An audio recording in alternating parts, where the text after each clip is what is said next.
विचार दिया है और ये कहा है कि राजनीति सामान्य हित का विषय है और स्वतंत्रता के संबंध में उसने बहुत ही इम्पोर्टेंट अपने कॉन्सेप्ट दिए हैं कि स्वतंत्रता के बिना मनुष्य का जीवन कुछ भी नहीं है।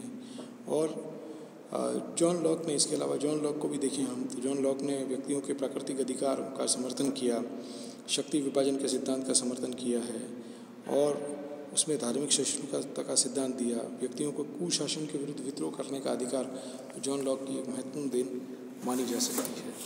अब जब हम उदारवाद की क्रिटिसिज्म करते हैं, उदारवाद की जब हम आलोचना को देखें तो परंपरागत उदारवाद की तो उसी प्रकार से आलोचना की जाती है जिस प्रकार से कि व्यक्तिवाद की आलोचना की गई है, क्योंकि परंपरागत उदारवाद व्यक्तिवाद की भांति ही आर्थिक क्षेत्र में राज्य के हस्तक्षेप की नीति का प्रतिपादन करता है। लेकिन इसके अतिरिक्त भी उदारवाद की कुछ आलोचनाएँ की गई। उदारवाद के इन आलोचकों में ब्रिटेन के उदारवादी सदस्य एडमंड बर्क का नाम सबसे प्रमुख है। एडमंड बर्क ये कहता है कि उदारवाद की सबसे पहली गंभीर त्रुटि यह है कि इसके द्वारा इतिहास और परंपराओं को उचित महत्व प्रदान नहीं किया गया है। परंपराओं के पीछे पीढ़ियों का अनुभव निहित होता है और अतीत से एकदम और पूर्णतः संबंध तोड़ लेना न तो संभव है, नहीं उचित है। आज का जीवन बहुत हद तक भूतकालीन परिस्थितियों का परिणाम है। उदारवाद की आलोचना करते हुए यह भी कहा जा सकता है कि इस दर्शन में मानवीय वृद्धि को बहुत अधिक महत्व प्रदान किया गया जो अनुचित है। वास्तव में मानवीय घटना चक्र के निर्धारण में बुद्धि की अपेक्षा ईश्वरीय इच्छा और संयोग का बहुत ही महत्वपूर्ण भाग होता है। उदारवादी राज्य को एक कृत्रिम और समझौते संस्था और समझौते का परिणाम मानते हैं, लेकिन वास्तव में ऐसा नहीं है। राज्य न तो किसी समझौते का परिणाम स्वरूप उत्पन्न हुआ है और न ही ये कोई व्यावसायिक ढंग की साझेदारी है जिससे इच्छा अनुसार भंग किया जा सकता है। तथ्य यह है कि राज्य उच्चतम मानवीय गुणों के विकास और महानतम आदर्शों की प्राप्ति में क्रियाशील एक शाश्वत संस्था है। आदर्शवादी और फांसीवादी विचारक भी उदारवाद की आलोचना करते हुए कहते हैं कि उदारवाद में जिस व्यक्ति जिस प्रकार से पूर्ण स्वतंत्रता देने की बात कही है वह तो मानवीय जीवन को एक प्रकार से पूर्ण अराजक स्थिति में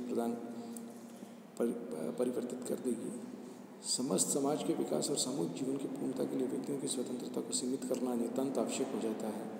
मार्क्सवादी विचारकों के द्वारा भी उदारवाद की आलोचना की गई है और उनके द्वारा उदारवाद को ये कहा गया है कि ये पूंजीपति वर्ग के हितों का पोषण करता है और ये एक तरीके से पूंजीवाद का सहायक दर्शन है। लेकिन हमें ये नहीं भूलना चाहिए कि ये सब इतनी सारी क्रिटिसिज्म होने के बावजूद भी जो सबसे पहले किसी भी विचारधारा का उसने उदारवाद है उसने यूरोप के ऊपर, और बाद में हम देखेंगे कि जिस तरीके से लिबरल डेमोक्रेसी की हम बात करते हैं आज या उदार लोकतंत्र की बात करते हैं तो कहीं ना कहीं उसकी रूट्स हमको लिबरलिज्म में दिखाई देती है।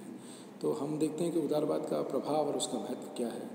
आज उदारवादी दर्शन की आलोचना की जा सकती है, लेकिन यह तथ्य है कि 19वीं शताब्दी में यूरोप तथा यूएसए में उदारवादी दर्शन सबसे अधिक प्रभावशाली था और इस दर्शन ने राष्ट्रों के इतिहास को महत्वपूर्ण रूप से प्रभावित किया।